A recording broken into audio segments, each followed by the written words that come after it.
اب میں یہاں ایک مشورہ دوں گا آپ کو. آپ میں سے بہت سارے لوگ رمضان میں انشاءاللہ مدینے جائیں گے, مکے جائیں گے. اللہ آپ کو اور ہم سب کو بار بار حاضری عطا فرمائے.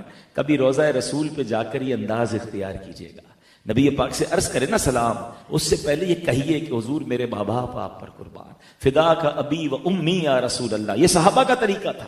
اور پھر صحابہ کرام کا ایک اور انداز دیکھیں کہ نبی پاک کے ذات اقدس میں جب بھی کوئی ایکسٹرا آرڈنری چیز دیکھتے تھے وہ اسے اگنور نہیں کرتے تھے, وہ کوسچن کرتے تھے تاکہ معلومات میں اضافہ ہو, کوئی نئی بات سیکھنے کو مل جائے, کوئی نئی نالج ملے. چہرے پر خوشی ہے تو کہتے ہیں حضور میرے ماں باپ آپ پر قربان, آج آپ کے چہرے اقدس پر خوشی کے آثار ہیں. سرکار دو عالم علیہ السلام نے اب کیا فرمایا؟ فرمایا بے شک ابھی جبریل امین میرے پاس حاضر ہوئے, انہوں نے عرض کیا اے محمد صلی اللہ علیہ وسلم, جس نے آپ پر ایک بار درود پاک پڑھا اللہ پاک اس کے نامہ اعمال میں 10 نیکیاں لکھے گا, 10 گناہ مٹا دے گا اور 10 درجات بلند فرمائے گا. اب ایک اور عشق کی بات, مجھے بتائیے درود پڑھنا کس نے ہے؟ امتی نے پڑھنا ہے نا. ثواب کس کو ملے گا؟ امتی کو ملے گا. گناہ کس کے معاف ہوں گے؟ امتی کے معاف ہوں گے. درجات کس کے بلند ہوں گے؟ امتی کے ہوں گے. اور خوشی کسے ہو رہی ہے؟ ہائے ہائے, سمجھیے تو صحیح, نبی پاک کے چہرے پر خوشی کے آثار کیوں ہیں؟ کہ میری امت کا بھلا ہو گیا ہے, میرے غلاموں کے لیے ایسا حکم آ گیا ہے کہ درود ایک پڑھیں گے گناہ 10 معاف ہو جائیں گے, 10 نیکیاں ملیں گی, 10 درجے بلند ہو جائیں گے. سرکار دو عالم علیہ السلام کو ہم غلاموں سے پیار کتنا ہے, انعام ہمیں مل رہا ہے, خوش سرکار دو عالم علیہ السلام ہو رہے ہیں. اب امتی کو سوچنا ہے کہ وہ درود پاک پڑھنے میں کہیں کنجوسی تو نہیں کر رہا, وہ درود پاک پڑھنے میں کوتاہی تو نہیں کر رہا.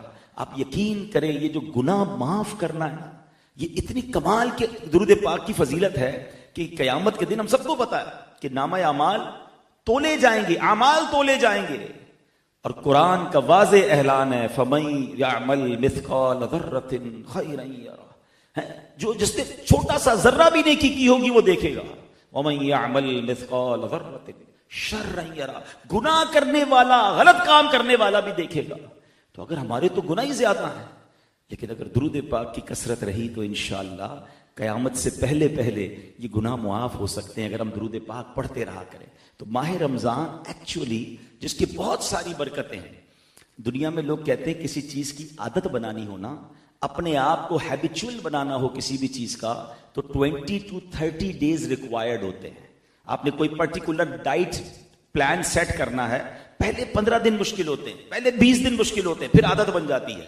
کوئی بری عادت چھوڑنی ہے, کچھ لوگوں کو سگریٹ چھوڑنا ہے, یا جناب کوئی اور پان وغیرہ چھوڑنا ہے, ایسی بری چیز چھوڑنی ہے, پہلے 15 دن بڑی لڑائی لڑنی پڑتی ہے اپنے آپ سے, پھر بندہ سیٹ ہو جاتا ہے. لوگ اپنے جم کی چیزوں کو, ورزش کی چیزوں کو بھی 15-20 ڈیز, میکسیمم 30 ڈیز ریکوائرڈ, پھر چیزیں سسٹم میں آ جاتی ہیں. اگر اسی رمضان کو ہم سمجھیں تو یہ 30 دن ہمیں دیے ہیں کہ اچھی عادتیں اپنا لو, بری عادتیں نکال دو.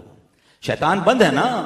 آپ اس مہینے میں اگر 5 وقت نماز کے عادی 30 ڈیز کے لیے بن سکتے ہیں تو پھر آپ ساری زندگی نماز پڑھ سکتے ہیں. آپ تہجد کی عادت پیدا کر لیں, پوری زندگی تہجد آپ کو مل جائے, کیونکہ 30 ڈیز کی بیوٹیفل پریکٹس ہے. اسی طرح جو بری عادتیں ان کو چھوڑیں تو انشاءاللہ ماہ رمضان کے بعد بھی ان چیزوں کو ہم نے کیری کرنا ہے. اللہ مجھے بھی آپ کو بھی کثرت سے درود پاک پڑھنے کی توفیق نصیب فرمائے. محبت کے ساتھ با آواز بلند درود پاک پڑھ لیں. صلو علی الحبیب صلی اللہ تعالی علی محمد صلی اللہ علیہ وسلم. آج میں نے ایک بڑی کمال کی حدیث ہے, very short and very sweet حدیث. یہ حدیث ہے مسلم شریف میں, اور اس کے راوی ہیں حضرت تمیم بن اوس داری رضی اللہ عنہ. یہ کمال کے صحابی ہیں. یہ 9 ہجری میں ایمان قبول کر کے دائرہ اسلام میں داخل ہوئے. بڑے عبادت گزار تھے. ان کو تہجد سے اتنا پیار تھا کہ ایک رات آپ تہجد ادا نہ کر سکے, اور اس کفارے میں پورا سال نہیں سوئے. کہ سویا تو تہجد چلی گئی نا, آنکھ نہیں کھلی, پورا سال رات جاگتے رہے, ساری رات عبادت کرتے, اور کئی راتیں ایسی گزری کہ ایک ایک رکعت میں پورا قرآن ختم کیا. اپنے آپ کو گویا اس کی سزا دی, حالانکہ تہجد پڑھنا فرض نہیں, مگر ان کو تہجد سے پیار ایسا تھا. آپ مسجد نبوی میں پہلے چراغ روشن کرنے کی سعادت جو ہے آپ کو نصیب ہو, یعنی چراغ پہلی لائٹ کا انتظام حضرت تمیم داری نے کیا تھا. آپ راوی اس حدیث کے, اور نبی پاک علیہ السلام نے فرمایا الدین النصیحہ, دین نصیحت ہے. اللہ اکبر. میرے پیارے اسلامی بھائیوں، علماء فرماتے ہیں یہ حدیث پورے دین کا خلاصہ ہے. 2 words.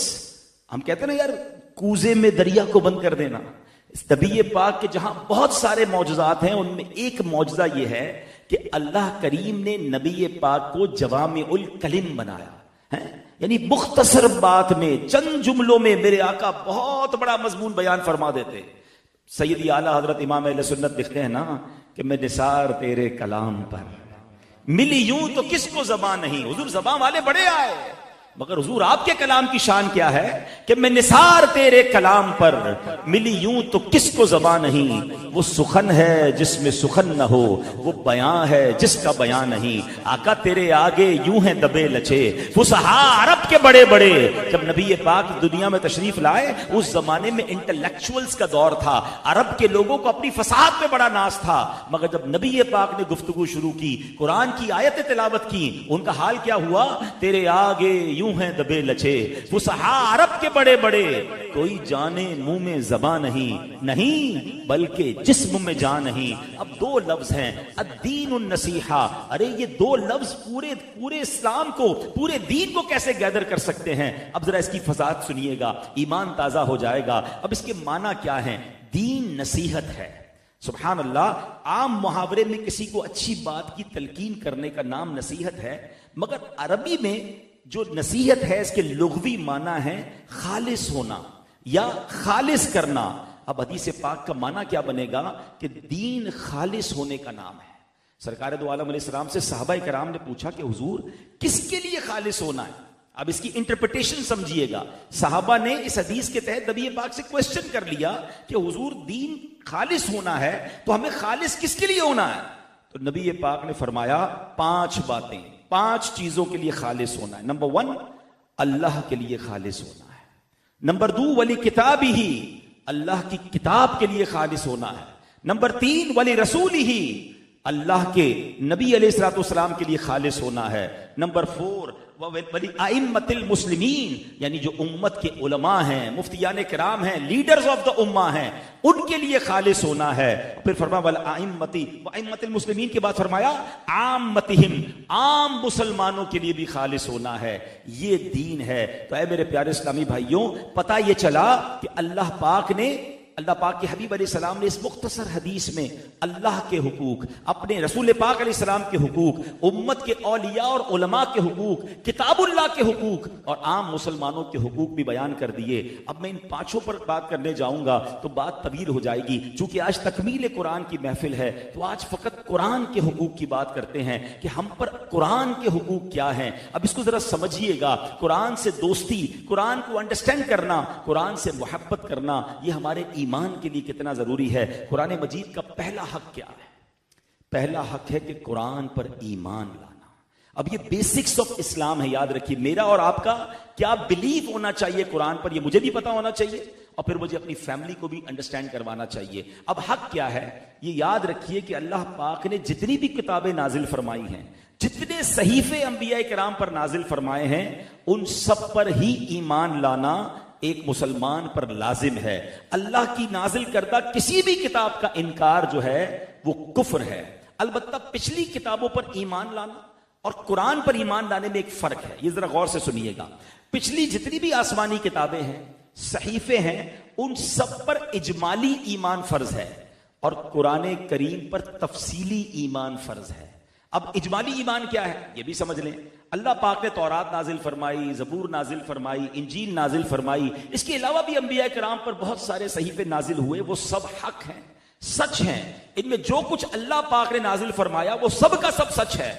ہاں، اس میں لوگوں نے اپنی خواہش میں جو اضافے کر دیے، جو تبدیلیاں کر دی، وہ باطل ہیں. یہ ہمارا ایمان پچھلی تمام کتابوں کے لیے ہے.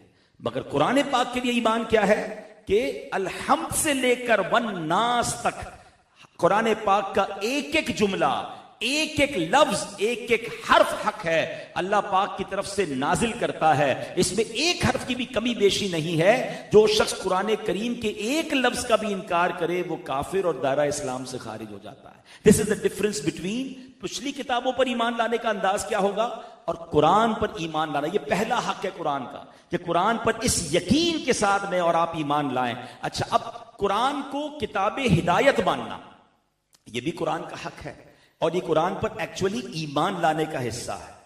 ایسے تو ہے جس سے بھی بات کرو بھائی قرآن کتاب ہدایت ہے، کہتا بالکل قرآن کتاب ہدایت، ہر مسلمان کہتا ہے، مگر غور یہ کرنا ہے کہ قرآن پاک کو کتاب ہدایت تو تسلیم کرتے ہیں، مگر اس سے ہدایت لیتے ہیں، اس سے گائیڈنس لیتے ہیں، ہر مسئلے پر قرآن پاک سے کوئی رہنمائی لیتے ہیں؟ یہ کہاں کا انصاف ہے کہ زبان سے قرآن کو کہیں کہ وہ کتاب ہدایت ہے، مگر اسے غلاف میں لپیٹ کر الماری کی زینت بنا دیں؟ تجارت کے اصول قرآن سے نہیں قرآن کے دشمنوں سے سیکھیں، عدالت کے اصول قرآن سے نہیں قرآن کے دشمنوں سے سیکھیں، اپنے بچے کو بڑے بڑے فلسفے تو سکھائیں مگر قرآن کی تعلیم نہ دلائیں، زندگی کے مسائل کا حل قرآن سے نہ ڈھونڈیں بلکہ دوسری لوگوں کی کتابوں سے ڈھونڈیں۔ اب ذرا غور کیجئے کتنی عجیب بات ہے، کسی شخص کی تجوری میں ہیرے جواہرات اور مال بھرا ہوا ہو اور وہ در در پر جا کر بھیک مانگ رہا ہو تو اسے کیا کہا جائے گا؟ بھئی اپنا خزانہ نکالو نا، تمہارے پاس تو بہت کچھ ہے، ہمارے پاس کلام اللہ ہے مگر اصول دوسروں کے اچھے لگتے ہیں، باتیں دوسروں کی اچھی لگتی ہیں۔ ایک تو بڑا پرابلم یہ ہے کہ قرآن کو انڈرسٹینڈ نہیں کر رہے، حالانکہ اگر قرآن کے خزانے تلاش کریں تو کیسے کیسے خزانے ہیں۔ حضرت عبداللہ ابن مسعود فرماتے ہیں ان القرآن شافع و مشفع، قرآن کریم شفاعت کرنے والا ہے اور اس کی شفاعت قبول بھی کی جائے گی۔ فمن جعلہ امامہ قادہ الی الجنہ، قرآن کریم کو جو اپنا امام اور پیشوا بنا لے قرآن کریم اسے جنت میں لے جائے گا۔ اب آگے سنیے ومن جعلہ خلفہ ساقہ الی النار، جو قرآن کو پسے پشت ڈالے قرآن کریم اسے جہنم میں دھکیل دے گا۔ ہمیں قرآن کو امام بنانا ہے، قرآن سے رہنمائی لینی ہے۔ قرآن آیا کس کے لیے؟ ہمارے لیے، مگر ہمارا قرآن سے اب تعلق کیا ہے؟ ختم قرآن ہو گیا، گھر کے اندر کوئی نیا گھر لینا ہے تو ہم ختم قرآن کرائیں گے، نئی فیکٹری بنائی تو ختم قرآن بچوں کو بلا کے پڑھائیں گے۔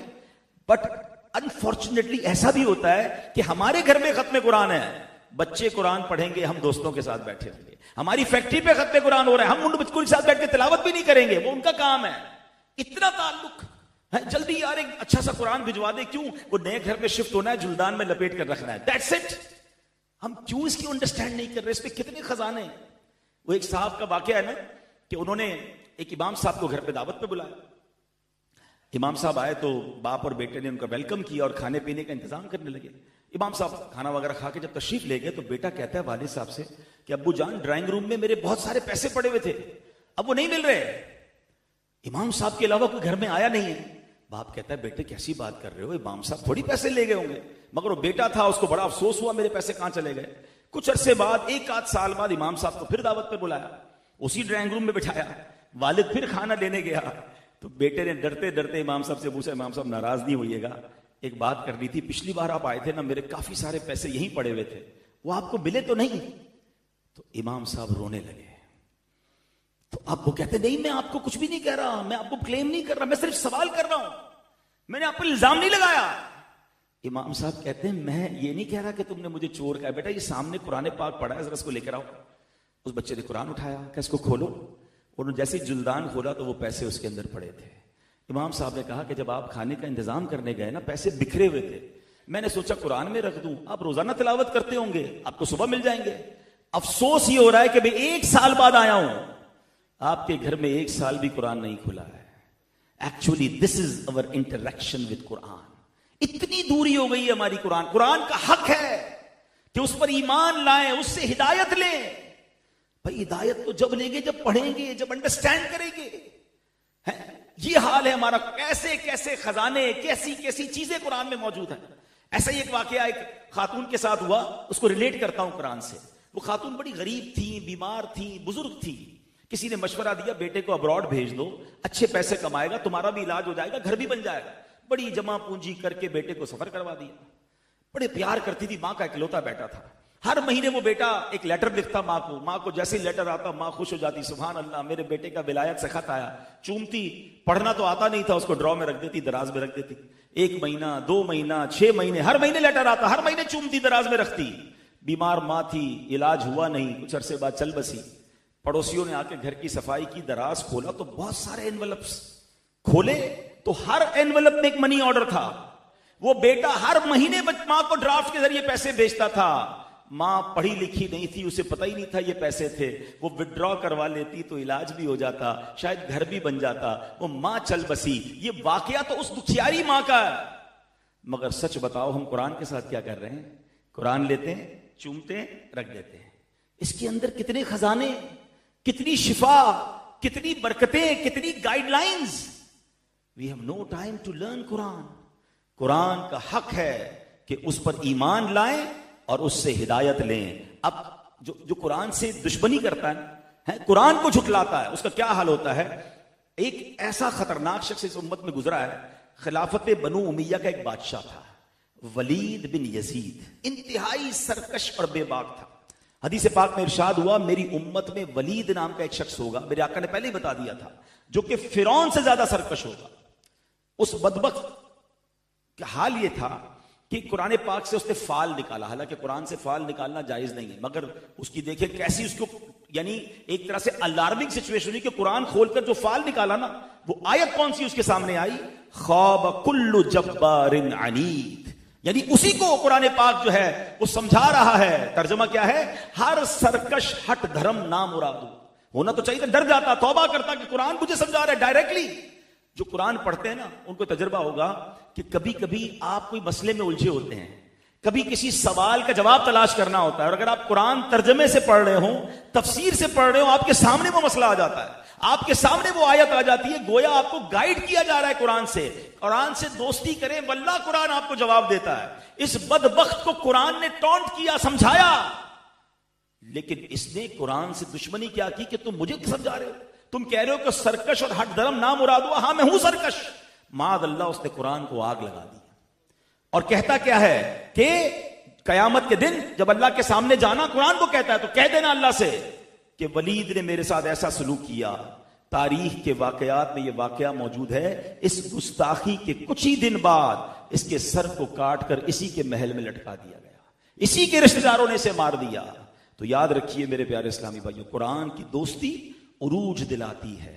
اور آج دیکھیں ہم یہ گستاخی تو کوئی نہیں کرتا، مگر ایک انڈیلیبریٹلی گستاخی کہہ لیں، انڈیلیبریٹلی نافرمانی کیا ہوتی ہے کہ کسی کے سامنے قرآن کا حکم پیش کرو نا تو کہتا ہے یار یہ تو بڑا مشکل ہے، یہ تو مولویوں نے دین مشکل بنا دیا ہے، یار یہ اسلامی حکم مجھے سمجھ نہیں آیا۔ یعنی اب یہ دور آ گیا ہے کہ مسلمان کو جب قرآن کی بات کریں گے اور اس کو اس کی سمجھ میں نہیں آ رہا تو اس کے اگینسٹ بات کرے گا۔ میرا اور آپ کا کام ماننا ہے، میری عقل میں آئے یا نہ آئے، میرے مزاج کے مطابق ہو یا نہ ہو۔ یہ پرابلم ہوتا جا رہا ہے کہ آج کل لوگ مسلمان ہونے پر شرمندہ ہیں۔ ایسی محفل میں بیٹھتے ہیں، کہتے ہیں یار سارے ایسے لوگ تھے کھڑے ہو کے نماز پڑھنے میں شرم آ رہی تھی، ایسے لوگ بیٹھے تھے کہ سنت کے مطابق کھانے میں شرم آتی ہے، ایسی محفل میں جاتا ہوں جہاں غلط کام مجبوراً کرنا پڑتا ہے۔ ارے بھائی کیا کریں، گیدرنگ ہی ایسی ہوتی ہے۔ ولا حول ولا قوت الا باللہ، یعنی آج مسلمان ہونے پر شرمندہ کیسے ہو سکتا ہے؟ میری غیرت ایمانی کا تقاضا ہے کہ میں کسی بھی دنیا میں خطے میں جاؤں، میں اپنے اسلام پر، اپنے ایمان پر، اپنے قرآن پر شرمندہ نہ ہوں۔ اگر کسی کو برا لگتا ہے تو لگے۔ ارے آج دنیا میں ہم دیکھ رہے ہیں بڑے بڑے جناب عہدوں پر، بڑے بڑے بینک کے سربراہان، بلکہ بڑی بڑی انسٹیٹیوٹ کے لوگ جو دوسرے مذہب کے ہیں، نہ ان کو اپنے حلیے پر کوئی شرم آتی ہے، نہ اپنی ایکٹیویٹیز میں وہ شرماتے ہیں۔ دنیا کے کسی فورم پہ جاتے ہیں، اپنی شناخت کے ساتھ جاتے ہیں، مگر مسلمان ہے جو جہاں جاتا ہے اپنے رنگ کو بدل دیتا ہے، اپنے انداز کو بدل دیتا ہے۔ نہیں میرے پیارے اسلامی بھائیوں، قرآن سے رہنمائی لیں، قرآن سے دوستی کر لیں اور قرآن کے احکام پر عمل کریں۔ اب دوسرا حق قرآن کا کیا ہے؟ قرآن کی محبت اور قرآن کی تعظیم کرنا، دل سے محبت کرنا۔ سبحان اللہ، یاد رکھیے قرآن سے محبت کرنا یہ سنت مصطفیٰ ہے۔ نبی پاک علیہ السلام قرآن سے کتنی محبت فرماتے تھے۔ ایک روز نبی پاک علیہ السلام اپنے گھر تشریف لائے، کسی نے بتایا کہ حضور ایک شخص باہر، گھر کے باہر بہت خوبصورت انداز میں تلاوت قرآن کر رہا ہے۔ سرکار دو عالم کون ہے؟ جن کے سینے پر قرآن نازل ہوا ہے، ارے ان سے اچھا قرآن کون پڑھ سکتا ہے؟ مگر محبت کا عالم کیا ہے؟ نبی پاک اپنے گھر سے باہر جاتے ہیں اور دیر تک اس شخص کے پاس کھڑے ہو کر تلاوت قرآن سن رہے ہیں۔ سبحان اللہ، یہ کون شخص تھا؟ یہ ایک غلام تھا، ابو حذیفہ کے غلام سالم ان کا نام تھا۔ اور نبی پاک نے اس کے لیے الفاظ کیسے استعمال کیے؟ تمام تعریفیں اللہ پاک کے لیے ہیں جس نے میری امت میں ایسا شخص پیدا فرمایا۔ نبی پاک اس کی تلاوت سن کر فرما رہے، فخر فرما رہے، اللہ اکبر، یہ کیسی قرآن سے محبت ہے. ایک مرتبہ نبی پاک کی بارگاہ میں حضرت ابوبکر صدیق، حضرت عمر فاروق دونوں ساتھ ہیں، اور نبی پاک حضرت عبداللہ ابن مسعود کے پاس تشریف لے گئے، اور حضرت عبداللہ ابن مسعود اس وقت قرآن پاک کی تلاوت کر رہے تھے. نبی پاک کافی دیر تک کھڑے رہے، حضرت عبداللہ ابن مسعود کی تلاوت سنتے رہے، اور سبحان اللہ وہ تاریخی الفاظ ارشاد فرمائے کہ جو شخص قرآن کریم کو ایسے پڑھنا چاہے جیسے قرآن نازل ہوا ہے تو وہ ابن ام عبد کی طرح قرات کرے. ابن ام عبد یہ کنیت تھی حضرت عبداللہ ابن مسعود کی. سبحان اللہ. ایک دن نبی پاک نے حضرت عبداللہ سے فرمایا عبداللہ مجھے قرآن سناؤ. حضرت عبداللہ کہتے ہیں حضور میں آپ پر تو قرآن نازل ہوا ہے.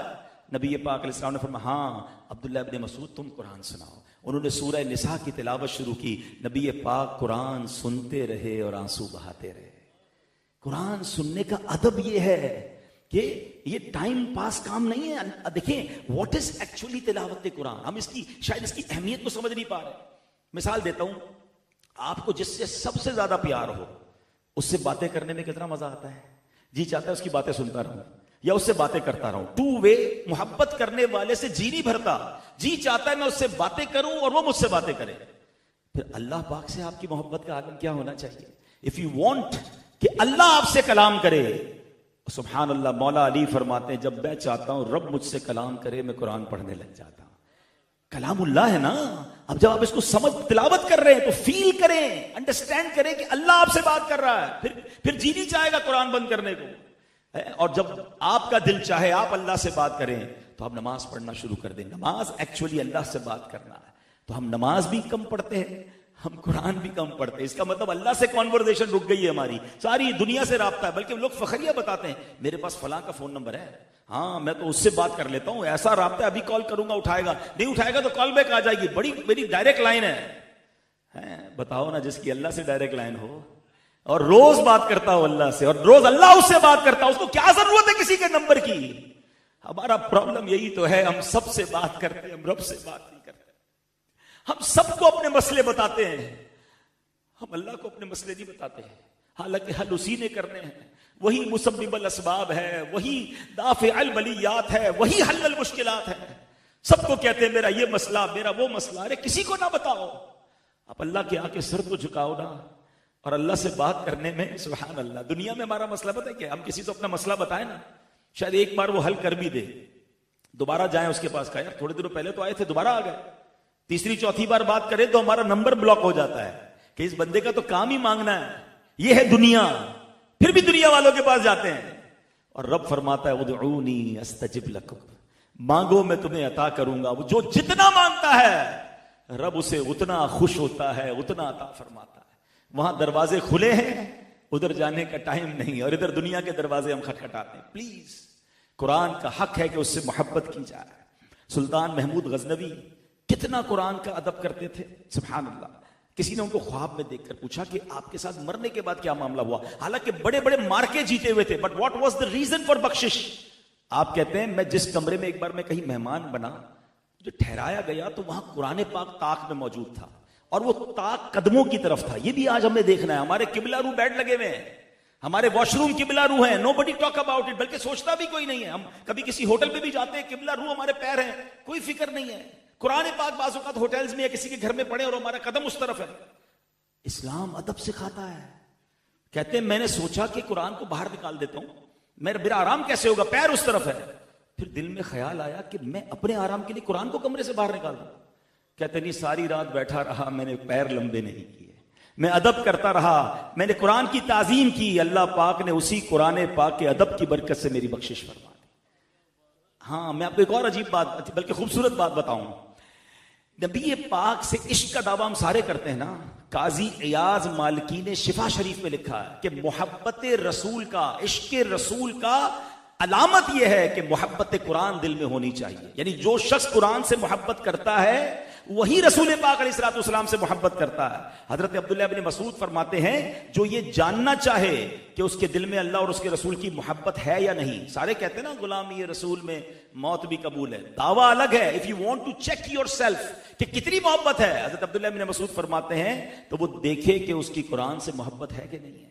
اگر اس کے دل میں قرآن سے محبت ہے تو سمجھ لے وہ اللہ اور اس کے رسول سے محبت کرتا ہے. قرآن کا تیسرا حق ہے قرآن پر عمل کرنا. قرآن کہتا ہے وَهَذَا كِتَابٌ أَنزَلْنَاهُ مُبَارَكٌ فَاتَّبِعُوهُ، اور یہ برکت والی کتاب ہے ہم نے اتاری تو اس کی پیروی کرو.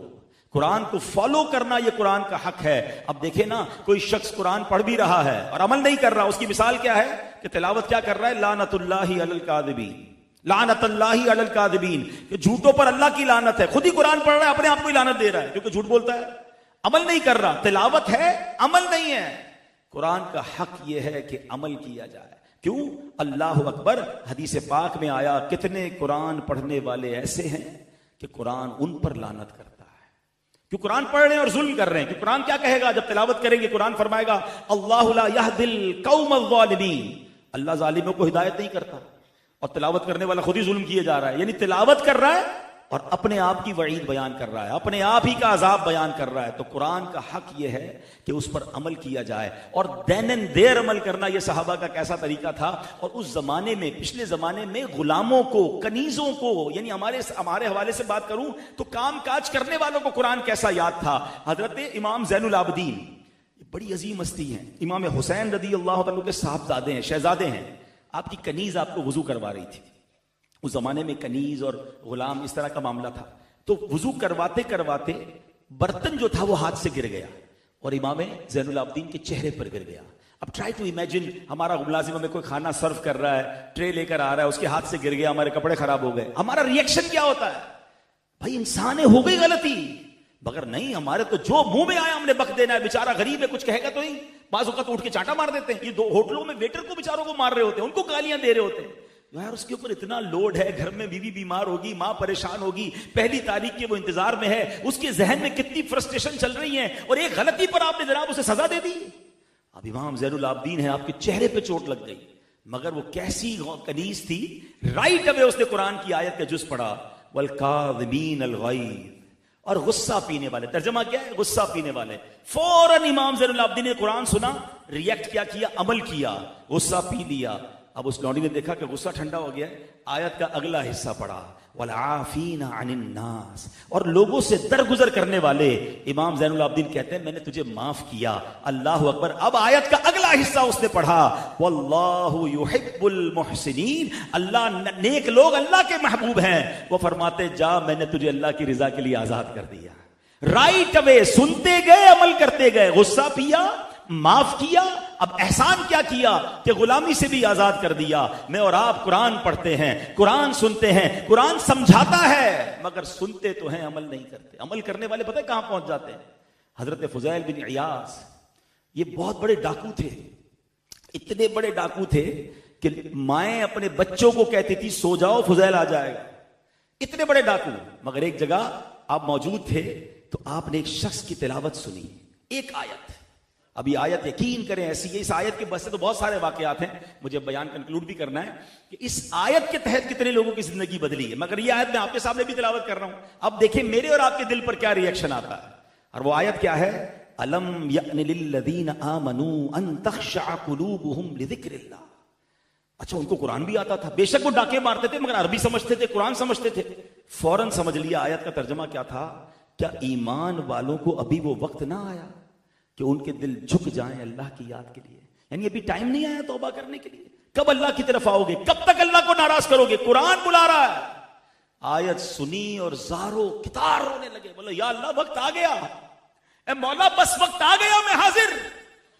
آپ نے گناہوں سے توبہ کی، ڈکیتی سے توبہ کی، جن لوگوں کا مال کھایا انہیں واپس لوٹایا، اللہ کی عبادت میں زندگی گزاری اور ولایت کی دنیا کے شہنشاہ بن گئے. حضرت فضیل بن عیاض رحمت اللہ تعالی علیہ، آج ان کا نام لو تو سر ادب سے جھک جاتا ہے. مگر یہ ڈاکو تھے، قرآن کی ایک آیت نے بدل دیا. ہمیں قرآن نے کتنا بدلا. ہم میں سے کئی ہیں جو قرآن پڑھتے ہوں گے، کئی ہیں ہر سال تراویح سنتے ہیں. پلیز قرآن کا حق ہے کہ اسے انڈرسٹینڈ کریں اور اس پر عمل کریں. تو اے میرے پیارے اسلامی بھائیوں، اب قرآن پر اب یہ ساری باتیں تو سب نے سن لی کہ Quran is most important for our life. قرآن ہمارے لیے شفا ہے. بہت سارے لوگ شکایت کرتے ہیں کہ چین نہیں ہے، سکون نہیں ہے، بہت کچھ ہے مگر جس کو کہنا اطمینان نہیں ہے. تو قرآن سے پوچھیں نا، وہی والی بات ہے، گائیڈنس قرآن سے لے لے. کہاں سے ملے گا چین؟ اطمینان قلب کہاں سے ملے گا؟ قرآن گائیڈنس دے رہا ہے، الا بذکر اللہ تطمئن القلوب، بے شک اللہ کے ذکر میں دلوں کا چین ہے۔ کوئی شراب کی محفلوں میں ڈھونڈ رہا ہے، کوئی جوئے کی محفلوں میں ڈھونڈ رہا ہے، کوئی جناب دنیا بھر کے تفریح گاہوں میں جا کے سکون ڈھونڈ رہا ہے، نہیں ملے گا۔ دیکھیں مجھے اور آپ کو بنایا کس نے ہے؟ رب نے بنایا، یہ دل بھی اللہ نے بنایا، تو اللہ ہی بتائے گا نا سکون کہاں ہے۔ اور اس نے قرآن میں فرمایا الا بذکر اللہ تطمئن القلوب، آپ اللہ کے ذکر کی عادت بنائیں، زبان سے ذکر کریں، اور اعضاء سے ذکر کرنا، پوری باڈی کا ذکر یہ ہے کہ نماز بندہ پڑھے۔ آپ یہ نیت کریں کہ اب رمضان بے شک ہم سے چلا جائے، ہم رمضان کو نہیں روک سکیں گے، مگر اچھی عادتیں کیری کر لیں، اس کا ایسا بیج رمضان میں بولیں کہ رمضان کے بعد بھی نماز قضا نہ ہو۔ جس طرح رمضان میں قرآن سے تعلق بنا ہے، اب پورا سال قرآن سے تعلق بنائیں۔ اور میں آپ کو ایک اور مشورہ دوں گا کہ قرآن کو صرف پڑھنا نہیں ہے، اس کو انڈرسٹینڈ بھی کرنا ہے۔ آج کے دور میں آپ کو ایک تفسیر قرآن سجیسٹ کرتا ہوں، ویری شارٹ اینڈ سویٹ تفسیر قرآن ہے۔ تفسیر قرآن کا نام ہے تعلیم القرآن، یہ مفتی قاسم صاحب نے لکھی ہے۔ دعوت اسلامی .net ویب سائٹ سے آپ فری ڈاؤن لوڈ کر لیں۔ ہماری ایک اپلیکیشن ہے تفسیر قرآن کے نام کی، آپ اس سے اپلیکیشن کے ذریعے پڑھ لیں، ورنہ آپ مکتبۃ المدینہ دعوت اسلامی کی لائبریری سے منگوا لیں۔ یو ول انجوائے کہ بہت شارٹ 2 جلدوں میں پورے قرآن کی آپ تفسیر پڑھیں گے۔ روز کی کچھ آیتیں تو پڑھیں نا، اور اس میں سب سے پہلے کون سی آیتیں پڑھنی یہ بھی بتا دیتا ہوں۔ ویسے تو پورا قرآن پڑھنا ہے، لیکن رمضان میں سٹارٹ کیا کریں کہ آپ کو یہ معلوم ہے اللہ کریم نے مجھ سے اور آپ سے ڈائریکٹ بات کی ہے۔ قرآن میں 89 ٹائمز یا ایھا الذین آمنو، او یو بلیورز، اے ایمان والو کہہ کر، کیا ہم نے وہ پڑھ لیا؟ ہم میں سے کوئی 30 سال، کوئی 40 سال، کوئی 50 سال کا بھائی بیٹھا ہے، 50 سال ہو گئے دنیا میں آئے ہوئے، ابھی تک اللہ کا پیغام ریسیو ہی نہیں کیا۔ عمل کرنا تو بات کی بات ہے۔ صبح اٹھ کر پہلا میرا اور آپ کا کام کیا ہوتا ہے کہ موبائل اٹھاتے ہیں اور دیکھتے ہیں کس کا واٹس ایپ آیا ہے، اور پھر اس پہ بھی ہم نے پن کیے ہوئے ہوتے ہیں، باس کا پہلے، فیملی کا، فرینڈس کا، یار اس کا مس نہیں ہونا چاہیے۔ صبح صبح سارے میسیجز پہلے سنیں گے، مگر 50 سال ہو گئے، 40 سال ہو گئے، اللہ کا میسج سنا، ریسیو کیا، پڑھا؟ پلیز ان آیتوں کو پڑھ تو لیں۔ اللہ نے مجھ سے کیا بات کی؟ میں ایمان والا ہوں، مجھ سے تو کیا، میرے رب نے ڈائریکٹ بات کی ہے۔ ہم نے اس کے لیے بھی آپ کے لیے ایک آسانی کر دی ہے۔ میں اشفاق بھائی کو انشاءاللہ سجیشن کروں گا کہ یہ ہمیشہ اتنا اچھا پروگرام کرتے ہیں، ایک بک ہے 89 آیتیں، ذیشان بھائی کو بھی کہوں گا بھی آپ کے یہاں بھی ختم قرآن ہونے والا ہے، جن کے یہاں یہ پروگرامز ہوں، یہ 89 آیتوں پر مشتمل ہم نے ایک کتاب بنا دی ہے۔ اس کتاب کا نام ہی اے ایمان والو ہے۔ 89 آیتیں ہیں، اس کا ترجمہ ہے اور آسان اردو میں اس کی تفسیر ہے۔ تو یہ بک ہم سب کو آپس میں ڈسٹریبیوٹ کرنی چاہیے۔ رمضان میں اس کو سٹارٹ کر دیں، اگلے 2-3 مہینے بعد آپ کسی کو یہ تو کہہ سکیں گے ہاں یار میں نے اللہ نے جو مجھ سے بات کی اتنا تو پڑھ لیا ہے، پھر انشاءاللہ قرآن سے آپ کی دوستی مضبوط ہو جائے گی۔ تو لیٹس اسٹارٹ ود دوز آیات، یو ول گیٹ بینیفٹ، کیونکہ اللہ نے آپ سے بات کی ہے، اس کو تو ریسیو کریں نا۔ قیامت کے دن یہ جواب چلے گا کہ اللہ بہت بیزی تھا، بزنس پہ ٹریول کرتا تھا، میں بہت بیزی لائف تھی، یا اللہ قرآن تھا مگر اس کو تیرا میسج ریسیو کرنے کا ٹائم نہیں تھا۔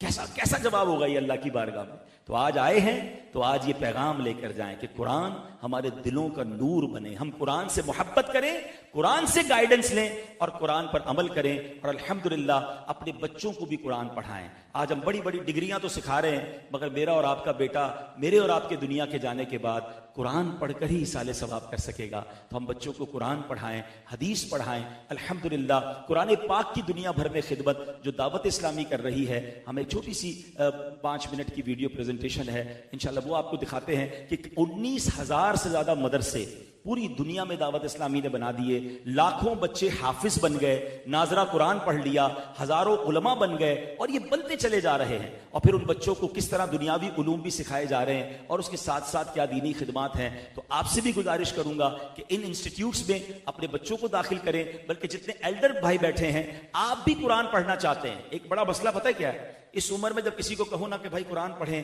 یا ایٹ لیسٹ ترجمے کے ساتھ یا تجوید کے ساتھ قرآن پڑھیں۔ آخری بات کر لیتا ہوں، تجوید کے ساتھ قرآن پڑھنا کتنا امپورٹنٹ ہے، یعنی اس کے پروناؤنسیشن کے ساتھ۔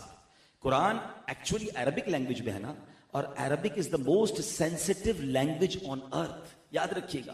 ایک زبر زیر پیش سے معاملہ ادھر کا ادھر ہو جاتا ہے، ایک پروناؤنسیشن کی غلطی سے معاملہ ٹوٹلی ڈفرنٹ۔ آپ قرآن بھی پڑھیں گے فائدہ بھی نہیں ہوگا، کیونکہ آپ پراپر نہیں پڑھ رہے، صحیح نہیں پڑھ رہے۔ اب مثال دے دیتا ہوں، ہم سب پڑھتے ہیں قرآن پاک میں الحمدللہ رب العالمین، تمام تعریفیں اللہ کے لیے جو عالمین کا مالک، ٹھیک ہے۔ الحمد میں تعریف ہے، الحمد ہا اور ہا کے فرق سے فرمایا اس کے معنی ہو جائیں گے تمام برائیاں اللہ کے لیے۔ اب جو نماز میں یہ پڑھ رہا ہے کہاں سے, ہم یہ تو پرابلم ہے, نماز بھی پڑھ رہے ہوتے برکت نہیں مل رہی ہوتی. تو پروناؤنسیشن از ویری امپورٹنٹ. تو اب آپ کہیں یار اس عمر میں کیا مدرسے جاؤں گا, تو دعوت اسلامی نے یہ مسئلہ حل کر دیا. ہم نے فیضان آن لائن اکیڈمی, یہ عبداللہ بٹرا بھائی بیٹھے ہیں, چیمبر آف کامرس کے ممبر ہیں, یہ گھر بیٹھے آن لائن پڑھ رہے کافی ساری چیزیں اپنی مرضی کا ٹائم, 30 منٹس 40 منٹس 1 آور, کوئی بھی آپ 24 گھنٹے میں کبھی بھی, صبح 6 بجے سے لے کر رات 2 بجے بھی آپ کے پاس ٹائم ہے. آپ QuranTeacher.net یہ ہماری ویب سائٹ ہے, ادھر جا کے چیک کریں اور وہاں پر اپنی فیضان آن لائن.net اور وہاں جا کر آپ جو ہے وہ اپنی کلاس جوائن کر لیں. قاری صاحب 1 to 1 آپ کو قرآن پڑھائیں گے, ترجمہ پڑھائیں گے, آپ کے بخارش ٹھیک کر دیں گے, کسی کو پتہ بھی نہیں چلے گا اور آپ اکیلے پڑھی جا رہے ہوں گے اور قرآن انشاءاللہ ہمیں انڈرسٹینڈ ہونا شروع ہو جائے گا. آپ چلتے ہیں پریزنٹیشن کی طرف, پھر قبلہ انشاءاللہ دعا بھی فرمائیں گے. صلو علی الحبیب. انٹروڈکشن آف دعوت اسلامی 2026, دعوت اسلامی کا تعارف 2026. آج مجھے آپ سے کچھ منٹس لینے ہیں. جی صلو علی الحبیب صلی اللہ تعالی علی محمد صلی اللہ علیہ وسلم. آواز دیکھ لیں. انٹروڈکشن آف دعوت اسلامی 2026, دعوت اسلامی کا تعارف 2026. آج مجھے آپ سے کچھ منٹس لینے ہیں. جی ہاں, کچھ منٹس دیجئے گا, غور سے دعوت اسلامی کا انٹروڈکشن تعارف سنیے گا. دعوت اسلامی کا وہ شعبہ جو عالم بناتا ہے, علماء کرام کی جہاں سے ہمیں پروڈکشن ملتی ہے, اس کا نام جامعۃ المدینہ ہے. ملک اور بیرون ملک میں اس کی 1500 سے زیادہ برانچز ہیں. الحمدللہ 1,28,000 سے زیادہ اسٹوڈنٹس زیر تعلیم ہیں. اب تک 41,500 سے زیادہ اسٹوڈنٹس نے فیضان شریعت کورس اور درس نظامی یعنی عالم کورس مکمل کر لیا ہے. مدرسۃ المدینہ کے بوائز اینڈ گرلز کی ملک اور بیرون ملک میں ملا کر تقریباً 19,900 سے زیادہ برانچز بن چکی ہیں. جی ہاں, میں اسٹوڈنٹس کی بات نہیں کر رہا, 19,900 سے زیادہ اس کی برانچز ہیں. الحمدللہ 4,41,000 سے زیادہ اسٹوڈنٹس زیر تعلیم ہیں اور اب تک مدرسۃ المدینہ سے تقریباً 7,27,000 اسٹوڈنٹس نے حفظ قرآن یا ناظرہ قرآن مکمل کر لیا ہے. آپ خود غور کیجئے دعوت اسلامی نے امت کو کتنے حفاظ کرام اور کتنے علماء پرووائڈ کر دیے ہیں. دارالمدینہ اسلامک اسکول سسٹم یہ ایک ایسا اسلامک اسکول ہے جو انگلش میڈیم تعلیم کے ساتھ ساتھ دینی تعلیم بھی پرووائڈ کر رہا ہے. 200